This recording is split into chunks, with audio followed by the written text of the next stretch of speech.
Brasília, história da capital de 65 anos apagou matriarcas negras. Pioneiras deixaram legado de luta por independência e liberdade. As páginas dos livros da história da construção de Brasília, essa jovem senhora de 65 anos, estão repletas de discursos oficiais e de percursos e ideais de engenheiros, arquitetos e gestores. Em geral, homens e brancos. Quase como figurantes, os operários homens surgem anônimos, mas de alguma forma contemplados no fundo da cena, com o codinome de candangos. No entanto, a participação das mulheres, e em particular as negras, foi praticamente omitida e apagada. Mas, a capital ainda é nova e a história está em permanente recolocação dos tijolos, em reedificação de pensamentos, conforme alegam familiares das pessoas hoje reconhecidas como matriarcas. As mulheres negras também construíram, educaram, defenderam ideais, atacaram o racismo e transformaram o novo lugar em uma cidade. Conforme defendem pesquisadoras, é tempo ainda de reescrever essa história, rejuntar trajetórias e mobilizar os olhares do passado, do agora e do amanhã.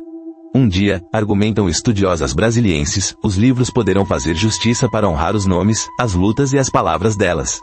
Em versos, as palavras da matriarca negra Jovina Teodoro foram transmitidas em prosa e versos, desde 1959, quando se mudou com a família, aos 20 anos de idade, de Formosa, GO, para Brasília, antes da nova capital ser inaugurada. Ela era a terceira dos 13 filhos do marceneiro Antônio e da dona de casa, Ana Julieta. Jovina era recém-formada em enfermagem e começou a trabalhar no Hospital Juscelino Kubitschek, antes das festas da inauguração, segundo conta a filha mais velha, a antropóloga Ana Julieta Teodoro, foto, charada avó, de 48 anos. Jovina morreu em março deste ano, aos 85 anos de idade. A matriarca trabalhava para atender, em geral, os operários fraturados nas obras e também para realizar partos. Ela contextualiza que Jovina era uma pessoa de vanguarda pela saúde pública. A matriarca tinha postura de independência e liberdade, diferente de padrões da época. Engravidou, apenas, aos 38 anos de idade, e depois, nos anos 1980, separou-se do marido em uma época que, desquitar, era caso raro. A filha de Jovina, inclusive, exemplifica que parte da postura também representou legados simbólicos, como o fato de não alisar cabelo mesmo contrariando imposições e comentários racistas. A enfermeira tinha sensibilidade artística e social, e publicou 3 livros de poesia.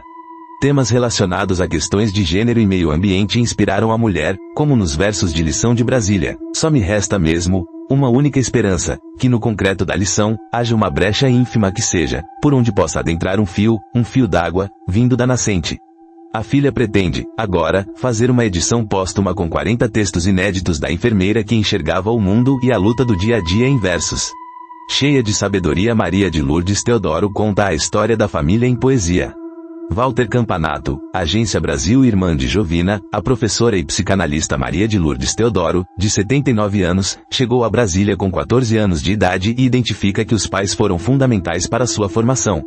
Ela registrou, também em versos, a coragem dos pais na chegada a Brasília, ambos negros, na poesia Trancerrado. Os olhos ora brilhavam, ora deixavam em dúvidas, pois ela não reagia, cheia de sabedoria, ela pesava sonhos, mídia o entusiasmo, se ele era o timoneiro, ela era a bússola, escreveu Lourdes.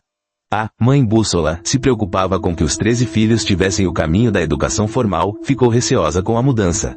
Antes de chegar à ilha utópica da nova capital, a filha recorda que a matriarca, que se detinha à costura em casa, se certificou que haveria escola para todos. Ela foi muito sábia. A mãe e o pai tinham estudado somente até a 5ª série, e sabiam bem que a escola deveria ser o caminho. A prioridade não era fazer as filhas aprenderem a cozinhar ou lavar roupa. Estrutura de desigualdade. Neta de Ana Julieta, a advogada Ilka Teodoro, que é pesquisadora na área de direitos humanos, considera que Brasília foi estruturada a partir de uma proposta de uma utopia moderna, mas que trazia consigo o histórico e a perspectiva de um modelo que favorecia a desigualdade.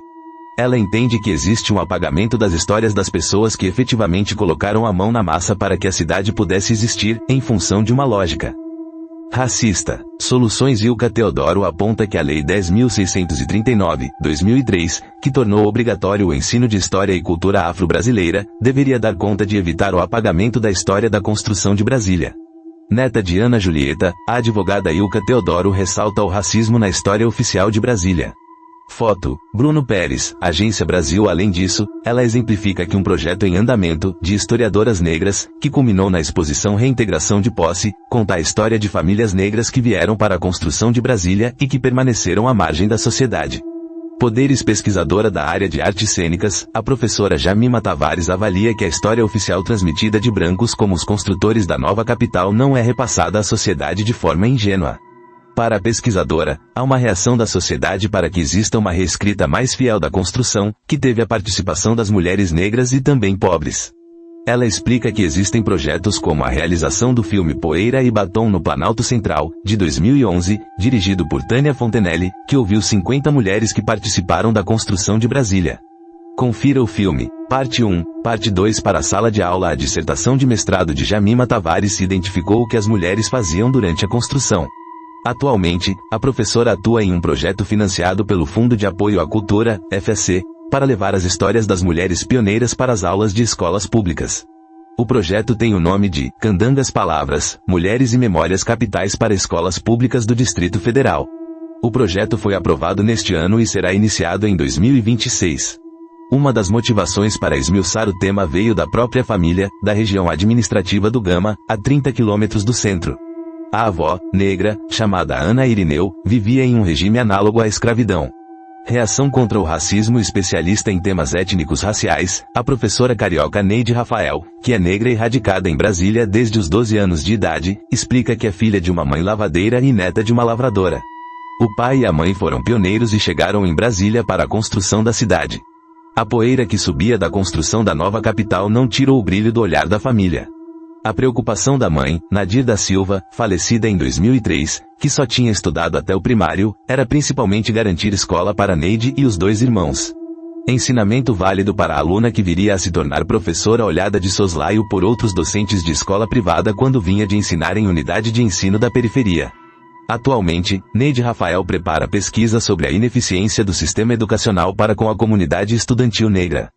Ela relata que são necessárias políticas eficientes até hoje para diminuir a evasão escolar e todos os riscos para essa população. A luta das matriarcas que construíram Brasília está em andamento 65 anos depois.